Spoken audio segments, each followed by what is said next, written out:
King जहेरिस और queen Allison का लंबा मैरिज बहुत ही सक्सेसफुल रहा था।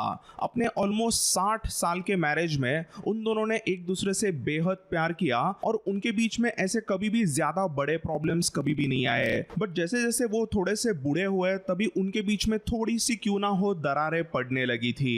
तो दोस्तों आज के चैप्टर में हम जानेंगे किंग जहेरिस और क्वीन एलिसन के दो क्वारल्स के बारे में। एक थी फर्स्ट क्वारल एंड एक थी सेकंड क्वारल। तो क्वारल इस शब्द का बेसिकली मतलब होता है झगड़ा। तो दोस्तों आगे बढ़ने से पहले मैं अभी बता दूं कि आज के चैप्टर में मैंने थोड़ी सी हार्श लैंग्वेज यूज की है जो कुछ लोगों को थोड़ा अनकंफर्टेबल जरूर कर सकती है। अभी जो राजा रानी इतने सालों से एक दूसरे से एकदम खुशी से अपना संसार कर रहे हैं, एकदम एक दूसरे के प्यार में इतने सालों से रहे हैं, उनके बीच में ऐसे एकदम क्वारल्स होना उसकी रीजंस कुछ ना कुछ जरूर होने थे। और यही रीजन था कुछ ऐसे शब्द, कुछ ऐसी बातें जिसके कारण दोनों के बीच में दरारें पड़ी थी। तो हमने देखा था कि कैसे 82 एसी में प्रिंसेस डेला, फिर 84 एसी में प्रिंसेस एलिसा और फिर 87 एसी में खूबसूरत विसेरा, ऐसे 3 टारगेरियन प्रिंसेस की बहुत ही बुरी तरीके से मौत हो गई थी। और इन्हीं के बीच में सेरा टारगेरियन का एक अलग ही भयानक कांड हुआ था। और इन सभी चीजों के वजह से क्वीन एलिसन पूरी तरह से अंदर से टूट गई थी। वो लिटरली मेंटली ब्रेकडाउन के कगार पे आके खड़ी थी और उसे जरूरत थी अपने हस्बैंड किंग जहेरिस की। बट ऐसा हो गया था कि किंग जहेरिस भी अभी इस समय पर राज कारोबार में कुछ ज्यादा ही ध्यान देने लगे थे और वो अपने वाइफ को ज्यादा टाइम ही नहीं दे रहे थे। इस एकदम ही डिफिकल्ट समय में क्वीन एलिसन को अगर कोई सहारा देती थी तो वो थी उसकी सबसे छोटी बेटी गेल। और इसी के साथ साथ क्वीन एलिसन को उसके पोते यानी कि विसेरिस और डेमोन भी काफी सहारा देते। बट उसे जो हस्बैंड का एक सहारा मिलना चाहिए था वो उसे मिल ही नहीं रहा था। सो क्वीन एलिसन की अभी सभी बेटियां मर गई थी। तो इसी में क्वीन एलिसन को सेरा की बहुत याद आती। जहेरिस ने तो एलिसन को सीधा बोल दिया था कि सेरा हमारे लिए हमेशा के लिए मर गई है, वो हमारे लाइफ में कभी भी वापस नहीं आएगी। बट ये सब चीजें एक माँ के दिल को कौन समझाए। अपनी बाकी की सारी बेटियां मर गई थी तो अभी बूढ़े हुए क्वीन एलिसन को सेरा की बहुत याद आती। तो इसीलिए क्वीन एलिसन ने जहेरिस के पीठ पीछे सीक्रेटली अपने कुछ कॉन्टैक्ट्स के जरिए सेरा पर लीस में नजर रखना शुरू किया। लिटरली हर महीने सेरा लीस में कैसे अच्छे से रह रही है उसकी बराबर से जानकारी एलिसन को आके मिलती थी। सो ये सभी चीजें ऐसे ही कुछ 6 से 8 महीने शुरू रही थी और एलिसन को ऐसा लगता था कि सेरा को अभी हमें घर पे लाना चाहिए। तो यही कुछ इवेंचुअली 8-9 महीनों के बाद में क्वीन एलिसन ने अपने हस्बैंड जहेरिस को बता दिया कि सेरा को अभी हम रेड कीप में लाते हैं, अपनी बेटी है वो, तुम कुछ तो सोचो, मुझे उसकी बहुत याद आती है, please Jaehaerys let's bring her home. तो ये चीजें जैसे ही किंग जहेरिस ने सुनी तो उसने सीधा चिल्लाकर एलिसन को बोल दिया वो अपनी बेटी नहीं है, शी इज अ लाइसिनी होर। तो दोस्तों इसके बाद में जहेरिस ने और भी कुछ बहुत ही हॉरिबल चीजें कही थी और उसके लिए मैं आपको वापस एक वार्निंग दूंगा कि अगर आपको ये नहीं सुनना तो प्लीज फास्ट फॉरवर्ड कीजिए because this is really bad. और इसी के वजह से एलिसन को गुस्सा भी आया था। जहेरिस वापस एलिसन पे जोर से चिल्लाया, उस स्लट ने मेरे दरबार के कुछ लो बॉर्न लोंडो के लिए अपनी टांगे खोल दी। एक बेचारे ओल्ड वुमेन को उसने सीढ़ियों से नीचे ढकल दिया और उसने ड्रैगन पिट में से एक ड्रैगन चुराने की कोशिश की। क्या तुमने सोचा वो लीस में कैसे पहुंची होगी? ओल्ड टाउन से लीस जाने के लिए जहाज के कैप्टन को गोल्ड कॉइन्स देने पड़ते हैं। बट उसके पास तो ओल्ड टाउन में इतने कॉइन्स होंगे ही नहीं कि वो एक शिप को अफोर्ड कर सके। तो तुम मुझे बताओ कि उसने कैसे उस जहाज के कैप्टन को पे किया होगा? नहीं सोच सकती ना? मैं तुम्हें बताता हूं। उसने जरूर शिप के सभी मर्दों के साथ संबंध बनाए होंगे। साली रंडी है वो, रंडी। तो उस स्लट का रेड कीप में वापस नाम मत लेना, समझी तुम एलिसन? अपने ही बेटी के बारे में जहेरिस ने ऐसे कुछ बहुत ही भयंकर, बहुत ही हार्श वर्ड्स यूज किए थे और ये सभी शब्द, ये सभी सेंटेंसेस एलिसन के दिल में इस तरह से चुभ गए कि उसके आंखों में वहीं पर आंसू आ गए और उसे बेहद अपने हस्बैंड पे गुस्सा आ गया। एलिसन ने भी सीधा चिल्लाकर जहेरिस को बोल दिया, I need her जहेरिस, I need हर। तुम्हारे प्यार, तुम्हारे क्वीन के लिए तुम बस एक चीज नहीं कर सकते? तुम अपने बेटी को वापस रेड कीप में नहीं ला सकते? इतना तुम्हें क्या गुरूर है? ऐसा उसने क्या किया होगा? पूरे वेस्टरोस के लॉर्ड्स अपने बेटी के बारे में क्या सोचते हैं, ये हमें क्यों सोचना होगा? हम टारगेरियन किंग एंड क्वींस है और वो हमारी बेटी है। हम टारगेरियन रूलर्स है और वो हमारा खून है। She is a royal blood. तो हमें नहीं सोचना चाहिए कि दूसरे अपने बारे में क्या सोचते हैं। एलिसन भी एकदम जोर से ऐसे जहेरिस पे चिल्लाती है तो जहेरिस थोड़ा सा शांत होता है और वो शांत आवाज में सीधा एलिसन को वापस कहता है, एलिसन, मैंने तुमने आज तक जो भी मांगा वो सब कुछ दिया, बट तुम्हारी ये बकवास में बिल्कुल नहीं सुन सकता। मुझे पता है कि अपने प्यारे बेटियों के मौत के वजह से तुम्हें बहुत लोनली फील होता होगा, बट सेरा को लीस में जाके यहाँ पे लाना मतलब ये एकदम ही स्टूपिड सी बातें तुम कर रही हो। तुम्हें क्या पता, क्या सेरा यहाँ पे आना चाहती है? अगर उसने नहीं कहा तो तुम क्या करोगी? वो तो यहाँ पे नहीं आएगी, तो क्या तुम वहां पे जाके उसे लाओगी? और मुझे बताओ कि तुम वहां पे जाके क्या करोगी? तुम क्या वहां पे लीस के रंडी बाजार में जाओगी और वहां पे जाके क्या कहोगी? तुम्हें क्या लगता है, क्या सेरा तुम्हारे बाहों में आके वहां पे गिरने वाली है? तुम्हें पता है एक टारगेरियन होर की कीमत क्या होती है? मैं तुम्हें यकीन दिलाता हूं कि पूरे दुनिया के सबसे रिचेस्ट लोग आज सेरा के साथ वहां पे संबंध बनाते होंगे। सो तुम ये बात समझ लो कि लीस के फेमस प्लेजर हाउसेस रंडी खाने के ओनर्स के लिए तुम्हारी सेरा एक कीमती प्रोडक्ट है। वो ऐसे ही उसे जाने नहीं देंगे। और अगर वो तुम्हारे सेरा को अगर नहीं देते हैं तो तुम क्या करोगी? पूरे लीस के शहर को जला दोगी क्या? तुम आखिर चाहती क्या हो? क्या मैं यहाँ से एमोन, बेलोन और पूरे टारगेरियन आर्मी को लीस को भेजूं ताकि वो अपने होर टारगेरियन सिस्टर को यहाँ पे ला सके? बिल्कुल नहीं, मैं ऐसा बिल्कुल भी नहीं करूंगा। तो एलिसन, तुम्हें जो चाहिए वो तुम करना, बट मैंने अपना मन बना लिया है। मेरे लिए सेरा मर गई है और उसका नाम वापस रेड कीप में नहीं लेना। तो तुम ये कान खोल के सुन लो, सेरा डज नॉट नीड अस और ना ही हमें उसकी जरूरत है। वो हमारे लिए मर गई है। सेरा और उसके सभी मेमोरीज को तुम आज के आज दफना दो, यही मेरी रिक्वेस्ट है। जहेरिस ने ये एक ऐसा लंबा चौड़ा भाषण दे दिया और वो वहां से गुस्से में से निकल जाता है। बट दूसरे तरफ एलिसन ने अपने हस्बैंड के ये सब गुस्सेल तेवर देख लिए और वो वहीं पे रोने लगती है। थोड़ी ही देर में एलिसन अपने आप को संभालती है और कुछ ही टाइम के बाद में वो अपना रोना बंद करके सीधा गुस्से में से रेड कीप को छोड़ देती है। रेड कीप के बाहर ही सिल्वर विंग था और एलिसन सिल्वर विंग पे बैठ के उड़ के निकल जाती है। अभी क्वीन एलिसन वैसे तो लीस तो नहीं जाती, बट वो जाती है ड्रैगन स्टोन। एलिसन को अभी रेड कीप में नहीं रहना था।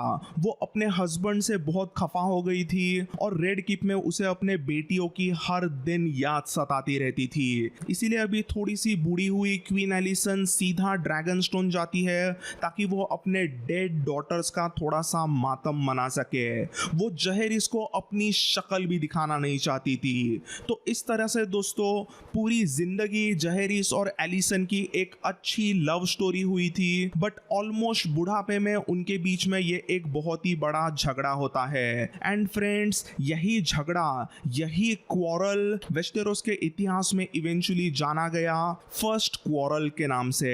तो इस फर्स्ट क्वारल के बाद में अभी किंग जहेरिस अकेले ही रेड कीप में रहने लगते हैं और क्वीन एलिसन ड्रैगन स्टोन पर अकेले ही रहने लगती है। किंग जहेरिस का भी गुस्सा ऐसा था कि वो बिल्कुल भी एलिसन को रेड कीप में वापस नहीं लाना चाहता था, क्योंकि उसे लगता था कि एलिसन की इस मामले में गलती है, तो दूसरी तरफ एलिसन को लगता था कि जहेरिस गलत है। तो इसी में 88 एसी आता है और इस साल के शुरुआत से ही किंग जहेरिस रेड कीप में अभी बहुत ही अकेला फील करने लगा था। इसीलिए किंग जहेरिस इस साल डिसाइड करता है कि वो अकेला ही रॉयल प्रोग्रेस पे चला जाएगा और वेस्टरलैंड्स के अलग अलग हाउसेस को विजिट करेगा।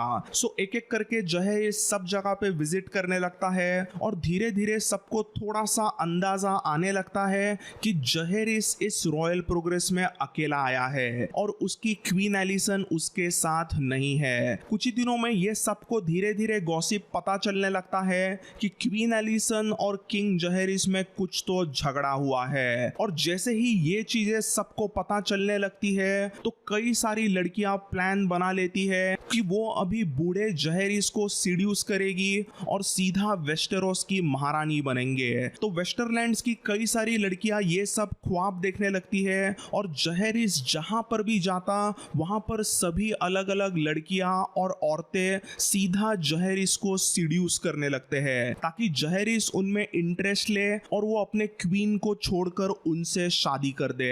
तो जहेरिस जहां पर भी इस रॉयल प्रोग्रेस में गया था वहां पर उसके साथ सभी लड़कियां चिपकने की कोशिश करने लगी। एक बार जहेरिस लॉर्ड ब्लैकबार ऑफ बैंडेलोन को विजिट करता है तो इस विजिट में उस लॉर्ड के सबसे यंगेस्ट बेटी ने सभी हद पार कर डाली। एक फंक्शन में लिटरली सभी के सामने इस लॉर्ड ब्लैकबार के बेटी ने सीधा किंग जहेरिस के गोद में जाके बैठती है और उसने राजा को एकदम सिडक्टिव अंदाज में ग्रेप्स वगैरह खिलाने की कोशिश की थी। जैसे ही उस लड़की ने ऐसी सब हरकतें शुरू की तभी राजा जहेरिस ने उसका हाथ हटाया और सीधा कह दिया, forgive me my lady, but मेरी पहले से ही रानी है और मुझे तुम्हें अपनी रखेल बनाने में कोई भी दिलचस्पी नहीं है। तो ऐसा जैसे ही जहेरिस ने कहा तो वो लड़की वहां से गुस्से में चली जाती है। तो इस तरीके से ये 88 एसी की एक रॉयल प्रोग्रेस वेस्टरलैंड्स में होती है और जहेरिस वापस रेड कीप में लौटता है। बट रेड कीप में आने पर उसका बिल्कुल भी मन नहीं लगता क्योंकि वो अभी थोड़ा बहुत क्यों ना हो वो अपने रानी एलिसन को बहुत मिस कर रहा था। बट वो कहते हैं ना कि इंसान का प्राइड एक बहुत ही गंदा सिन है और जहेरिस भी अपने प्राइड के कारण वो बिल्कुल भी एलिसन को लेने के लिए ड्रैगन स्टोन नहीं जाता। उल्टा जहेरिस और एक रॉयल प्रोग्रेस को ऑर्गेनाइज करता है। इस बार 89 एसी के शुरुआत में जहेरिस शील्ड आइलैंड्स को विजिट करने का प्लान करता है। अभी जस्ट पिछले साल जहेरिस ने जब रॉयल प्रोग्रेस किया था तब कई सारे अलग अलग लड़कियों ने और औरतों ने जहेरिस को सीड्यूस करने का बहुत कोशिश किया था। तो वो सभी चीजें मास्टर ऑफ लॉर्ड्स एमोन को पता चली थी और इस बार वो नहीं चाहता था कि किंग जहेरिस को वापस कोई औरतें ऐसे सीड्यूस वगैरह करने की हरकतें करे। तो इसीलिए मास्टर ऑफ लॉर्ड्स एमोन अपने यंग खूबसूरत बेटी रेनिस को किंग जहेरिस के साथ में इस बार शील्ड आइलैंड्स को भेजता है ताकि वो अपने अभी थोड़े से बूढ़े हुए दादाजी जहेरिस का अच्छे से ख्याल रख सके। तो 89 एसी के शुरुआत में प्रिंसेस रेनिस अपने ड्रैगन मेलिस पर बैठकर और किंग जहेरिस अपने ड्रैगन वर्मीथॉर पे बैठकर शील्ड आइलैंड्स के एक बहुत ही बड़े फंक्शन में आता है जहां पर वेस्टेरोस के सभी लॉर्ड्स का एक बहुत ही बड़ा कॉन्फ्रेंस रखा गया था और इस कॉन्फ्रेंस में एक तरीके से किंग जहेरिस मतलब एक बहुत बड़े मेहमान थे। इसी कॉन्फ्रेंस में एक चीज ऐसी होती है जो आगे का फ्यूचर बहुत ही अलग तरीके से शेप कर देती है and that was lord Corlys Velaryon और प्रिंसेस रेनिस टारगेरियन की मुलाकात। यहीं पर शील्ड आइलैंड्स पर रेनिस और कॉर्लिस की लव स्टोरी शुरू होती है और वो दोनों भी एक दूसरे के प्यार में पड़ते हैं। जब ये चीज किंग जहेरिस को पता चलती है तो वो बहुत खुश होते हैं और वो इस यंग कपल को आशीर्वाद देते हैं। इसी रॉयल प्रोग्रेस में आगे किंग जहेरिस और प्रिंसेस रेनिस ओल्ड टाउन को भी विजिट करते हैं जहां पर राजा जहेरिस अपने बेटी सेप्टा मिजेल और अपने बेटे आर्चमेस्टर वेगॉन से भी मिलता है। सो जब जहेरिस यहाँ पर ओल्ड टाउन में होता है तभी तभी यहाँ पर ओल्ड टाउन में सेप्टा मेजेल जहेरिस और एलिसन के बीच में एक मीडिएटर बनती है। सेप्टा मेजेल यहाँ पर अपने पिता को एकदम अच्छे से समझाती है। वो कहती है, फादर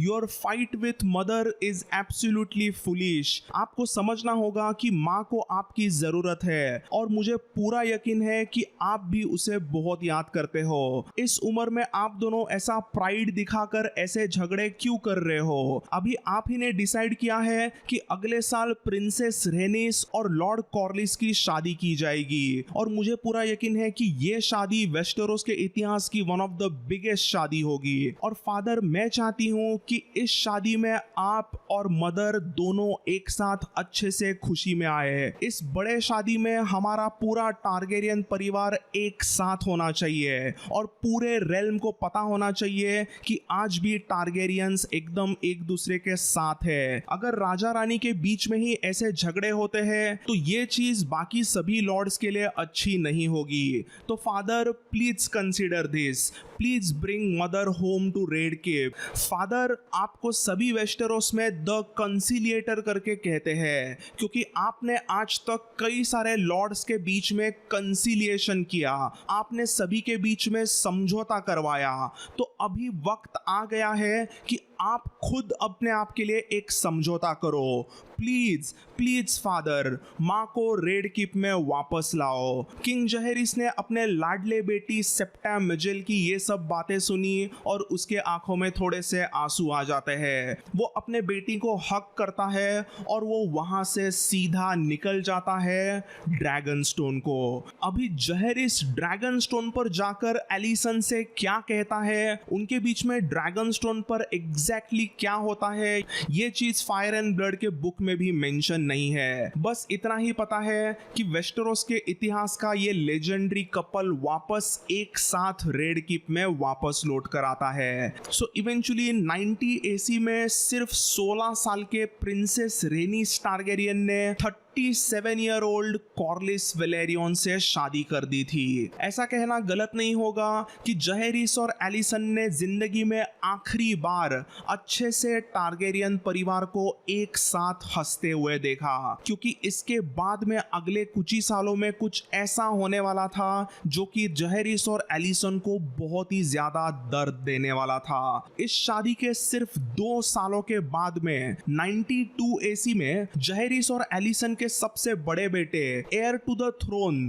प्रिंस एमोन टारगेरियन की इवन स्टार आइलैंड पर मौत होती है। प्रिंस एमोन के ऐसे एकदम ही शॉकिंग मौत के बाद में अभी किंग जहेरिस के सामने एक बड़ा सवाल आ गया था कि आखिर अभी next heir to the throne बनाए तो किसे बनाए। तो ये डिसीजन अभी किंग जहेरिस के लिए बहुत ही बड़ा था। एयर टू द थ्रोन किसे चूज करना है, इसके लिए 2 अलग अलग कैंडिडेट आ गए थे। अभी किंग जहेरिस को यहाँ पे डिसाइड करना था कि क्या वो एमोन के फर्स्ट बॉर्न बेटी प्रिंसेस रेनिस को एयर टू द थ्रोन बनाएगा कि या वो अपने दूसरे बेटे बेलॉन को एयर टू द थ्रोन बनाएगा।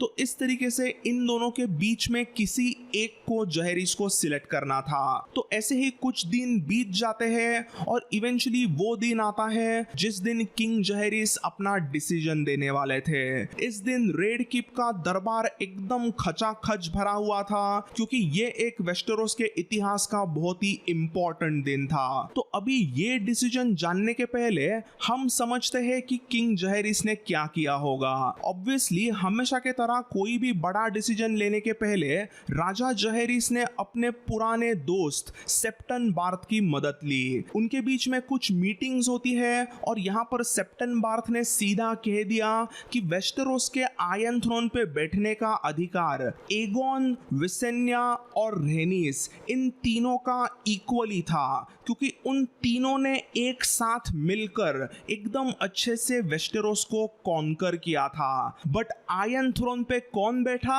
तो it was only Aegon. He was the king, he was called as the Conqueror, ना कि विसेन्या एंड रेनिस। वैसे ही तुम्हारे अंकल मेगोर के मरने के बाद में जहेरिस जहरिस, तुम्हें राजा बनाया गया था, ना कि तुम्हारे बड़े सिस्टर रेना को। तो इस तरीके से सेप्टन बार्थ ने एकदम अच्छी तरीके से राजा जहरिस को कन्विंस किया कि किसी भी औरत के आगे मर्द का अधिकार आता है आयरन थ्रोन पे बैठने का। और इसीलिए किंग जहरिस ने डिसाइड किया था कि वो बेलोन को ही heir to the throne declare करेगा।